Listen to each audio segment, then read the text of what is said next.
शंकर भगवान की यह पवित्र भूमि और उस बीच में भादों के महीने में शिव तत्व की प्राप्ति। भादों के महीने में, जिस भादों के महीने में भगवान श्री बलराम जी महाराज का प्रागट्योत्सव हुआ, जिस भादों के महीने में भगवान कृष्ण का जन्मोत्सव हुआ, जिस भादों के महीने में राधा रानी का जन्म महोत्सव हुआ, जिस भादों के महीने में भगवान श्री गणेश जी महाराज का जन्मोत्सव हुआ, जिस भादों के महीने में सप्त ऋषियों की प्रागट्यता का प्रतीक रहा, जिस भादों के महीने में केवल भक्ति का ही एक तत्व निश्चित होता है, उस भादों के महीने में आपको हम हरि और हर की भूमि कहते हैं, जिसको हम शिव और शक्ति की भूमि कहते हैं। ऐसी पवित्र भूमि पर शिव पुराण की कथा श्रवण करने के लिए बैठे।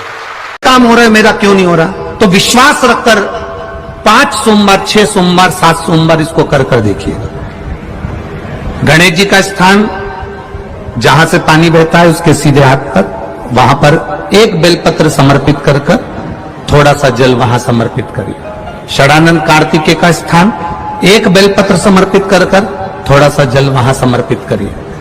अशोक सुंदरी का स्थान थोड़ा सा जल समर्पित करने से पहले एक बेलपत्र, फिर जल। 3 स्थान। चौथा मां पार्वती जी का हस्त कमल, एक बेलपत्र समर्पित कर जल चारों तरफ चढ़ाने के बाद में 5वां शिवलिंग के ऊपर बेलपत्र समर्पित कर पूर्ण जल शंकर को समर्पित कर देना। ये 5 स्थान का चढ़ा हुआ जल आपके जो काम अटक रहे हैं, जो कार्य में आपको, आप सभी को मालूम होगा बेलपत्र चढ़ाने का एक तरीका होता है। एक बेलपत्र चढ़ाते हैं तो ऐसे ही चढ़ा देते हैं, 2-4 बेलपत्र चढ़ाई ऐसे ही चढ़ा देते हैं। और यदि 11 बेलपत्र, 21 बेलपत्र, 51 बेलपत्र, 108 बेलपत्र, 108 से भी ज्यादा यदि बेलपत्र हम अगर शंकर को समर्पित कर रहे हैं, तो आखिरी बेलपत्र में हमें या तो चंदन या चावल या लाल चंदन, कुछ भी अबीर गुलाल कुछ भी रखकर मध्य पत्ती पर रखकर भगवान को समर्पित करना पड़ता है अपनी कामना की। नदी को समुद्र ने कहा अगर नदी तो कुछ देना चाहती है तो मुझे हरी हरी घास ला कर दे दे, मुझे दूबा ला कर दे दे, मुझे हरी घास ला कर दे।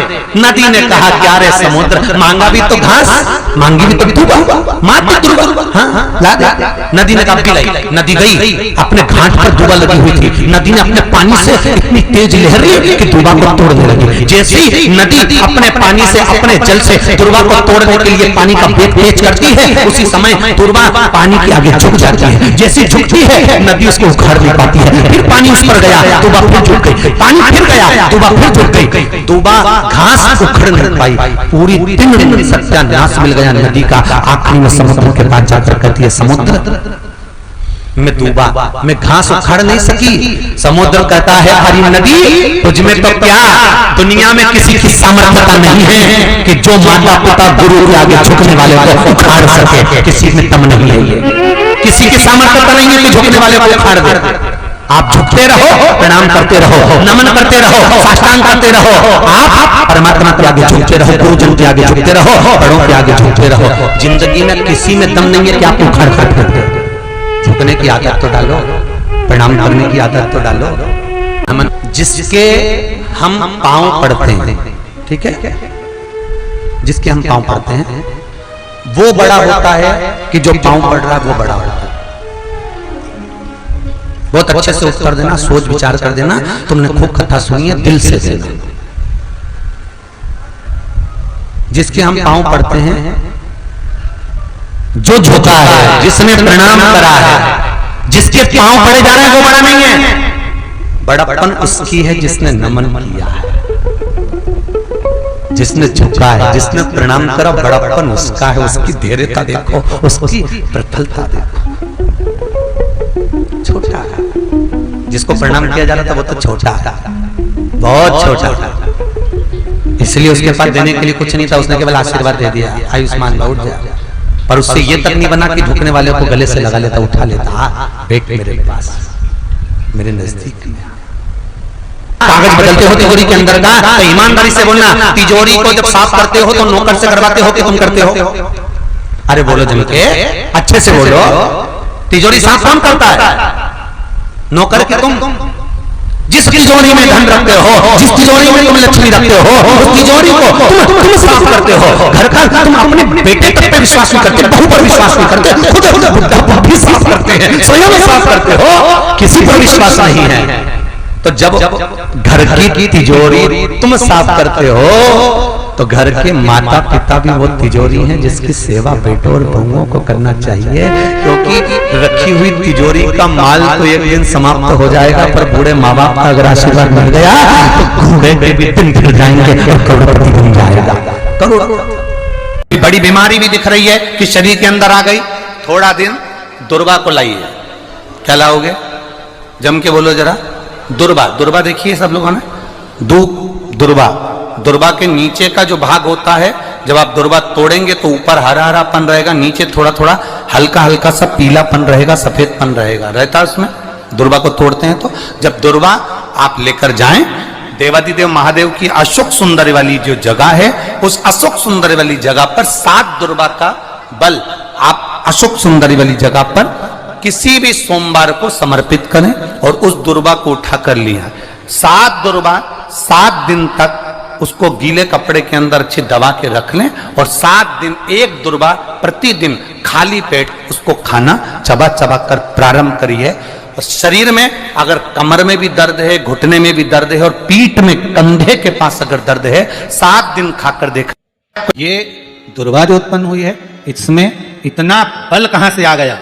शंकर भगवान बोले रहे, ओ इंद्र, तुम्हारे अमृत से भी बड़ी प्रबल है ये दुर्वा। जिस समय पर अमृत का कलश निकला, उस अमृत के कलश को देवता लेकर जा रहे थे, ले जाते राक्षसों से छुड़ाकर सबसे पहले इन्होंने समुद्र के किनारे पर उसको छुपाया। उस जगह पर भगवान विष्णु की जंघा के रोम पड़े थे जिससे दुर्वा उत्पन्न हुई थी। उस दुर्वा पर इस कलश को जब रखा, रखते ही एक देवता ने उसके उठाकर देखना चाहा तो उसमें से थोड़ा सा भाग अमृत का नीचे गिर गया जो दुर्वा पर पड़ गया। और आगे गए, फिर इसको छुपाया, वहां भी दुर्वा थी। फिर और आगे गए, वहां भी दुर्वा थी। सुन इंद्र, तेरे को जो अमृत मिला तूने एक बार में पिया। ब्रह्मा को जो अमृत मिला वो ब्रह्मदेव ने एक बार में पिया। वरुण को जो अमृत मिला वो एक बार में पिया। पर इस दुर्वा को जो अमृत मिला वो 5 बार मिला। इसलिए 5 दुर्वा लेकर तू गणेश के पास जा और उसको दे, क्योंकि ये 5 अमृत के कुंड से भी प्रबल है। ये 5 अमृत के कुंड से भी प्रबल है, लेकर जा तू ये दुर्वा। और इंद्र ने दुर्वा दी, गणेश जी को खिलाई। जैसे खिलाई, गणेश जी के भीतर की जो अग्नि थी वो समाप्त हो गई। अगर कष्ट का जीवन चल रहा हो, तकलीफ की जिंदगी चल रही हो, या तो 5 सोमवार या 7 सोमवार हाथ में दुर्वा, मान लो ये तुमने दुर्वा ले ली, हाथ में दुर्वा, एक बेलपत्र, और उसी हाथ में अपने घर का भरा हुआ 1 लोटा जल। पहले रखना है दुर्वा, फिर रखना है बेलपत्र, उसके बाद में हाथ में 1 लोटा जल, और दोनों हाथों का स्पर्श करते हुए जो अपना पूजन का कक्ष होता है घर के अंदर का, उस पूजन कक्ष की साक्षी में अपने कुल देवता, पितृ देवता और अन्य देवताओं का स्मरण करते हुए, बाबा बहुत दुखी हूँ, बहुत तकलीफ में हूँ, बहुत कष्ट में हूँ, बाबा को अपने मन का भाव कहते हुए, हृदय से प्रार्थना करते हुए अपने घर के मंदिर से निकल कर फिर उस जल को लेकर शिवालय तक जाओ और दक्षिण की ओर खड़े होकर उत्तर की ओर मुख कर जल समर्पित करो। बेलपत्र और दुर्वा दोनों को अशोक सुंदरी वाली जगह पर चढ़ा दीजिए। अशोक सुंदरी की जगह तो सबको मालूम है ना। चढ़ा हुआ थोड़ा सा जल लेकर आओ, घर के दरवाजे पर उसका छींटा दे दो, लेपन कर दो, और बाबा से 5 सोमवार नियम से आप दुर्वा, बेलपत्र और जल का प्रयोग अगर करोगे, 5 सोमवार पूर्ण होंगे, जो तुम्हारा दुख है वो समाप्त जरूर होगा। शिव करना जरूर। में बहुत कर्जा है, इतना भी धन नहीं है कि काशी जाकर सारनाथ भगवान का दर्शन करे। तो शिव महापुराण की कथा कहती है, अगर बन सके तो 5 बेलपत्र, 5 दुर्वा, 5 कनेर का पुष्प, 5 काली तिल हाथ में रखकर सारनाथ भगवान का स्मरण कर भगवान शंकर के मंदिर में शिवलिंग पर समर्पित करें, और शिवलिंग पर समर्पित कर सारनाथ भगवान का स्मरण कर लोटा भरकर जल शिव को समर्पित करें। उसी का थोड़ा सा जल झेल कर लेकर आकर अपने घर व्यापार के ऊपर छिड़कना प्रारंभ करें। धीरे धीरे 3 महीना भी नहीं लगेगा, व्यापार वृद्धि करेगा, कर्जा चुकना प्रारंभ हो जाएगा। 4 गुरु हमारी जिंदगी में हमेशा मिले हैं। पहले नंबर पर माता, दूसरे नंबर पर पिता,